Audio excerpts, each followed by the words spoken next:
Buckingham Palace says the King is ready to back a police investigation into Andrew Mountbatten-Windsor and the claims made against him in the Epstein files. Look, it is a really extraordinary statement to release, just as Prince William began a hugely important diplomatic trip to Saudi Arabia as well. We should say, of course, Andrew has always denied any wrongdoing in relation to Epstein. Let's talk about it all with Jennie Bond, a friend of the show and royal commentator. Jennie, great to see you. How struck were you by the statement from Buckingham Palace yesterday? Yeah, extremely struck, gobsmacked. Again, they keep doing this to me. Every time we think they've gone as far as they possibly can, you know, stripping Andrew of his dukedom and then all his roles and his titles, and then booting him out of his house, they go one step further. But it was necessary. It had to be.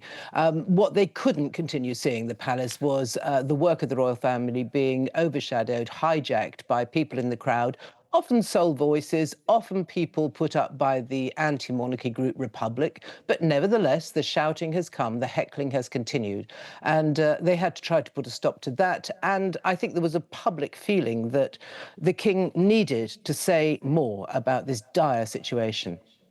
Can I just read to you what a Democrat congressman said overnight? This is Ro Khanna, someone investigating the Epstein affair. He said, "I think this is the most vulnerable the British monarchy has ever been. They ought to ask the King and Queen questions, and maybe this will be the end of the monarchy." I mean, is that over-egging it, or has he got a point? Well, I've heard that many times over the 30-some years that I've been reporting on the royals, and the monarchy always somehow seems to survive. But I'm not pretending this isn't a very grave situation, because it is. It's on a par, I think, with the public reaction after Diana's death. And we could go back to the abdication. It's extremely serious, of course it is, and that is why we've seen the King do what he's done. Can he go further is the question I'm asking myself, and I wonder if he should and whether he could. I mean, should he make some kind of public statement, even if you put a televised statement? I feel he should be saying, both privately, maybe he has, but publicly, to his brother, look, unless you comply with the American authorities, unless you answer questions about what you knew, where you were with Epstein, I know you protest your innocence, but just say what you knew. And if you don't do that, Andrew, then I'm not going to carry on feeding you, watering you, housing you at Sandringham for the rest of your life. That's got to end. Can I just, this literally just came to me, this thought, Jennie, throw up a wild hypothetical. Obviously, if he doesn't want to testify, Andrew won't travel to America where he could be subpoenaed. Is it plausible that during his upcoming state visit in April that the King could get subpoenaed?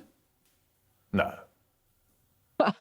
Yeah, well, that is a realm I don't know anything about. I don't think so. I don't think that is possible.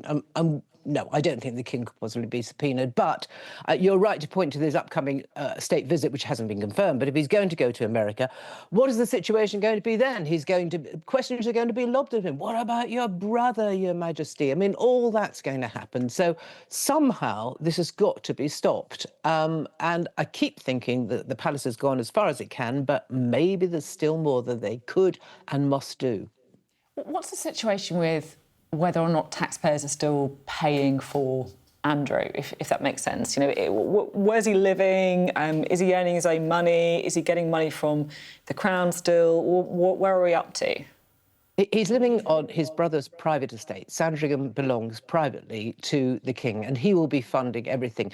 Where it gets complicated is you can say, well, if he wasn't king, then he wouldn't have inherited these properties inheritance tax free, and that goes back over generations. Therefore, they wouldn't be as wealthy. Therefore, they wouldn't have as much money, and therefore the public purse would have gained by them paying inheritance tax. I mean, it's a very convoluted argument. Obviously, in one way or another, public funds are part of the purse that he holds.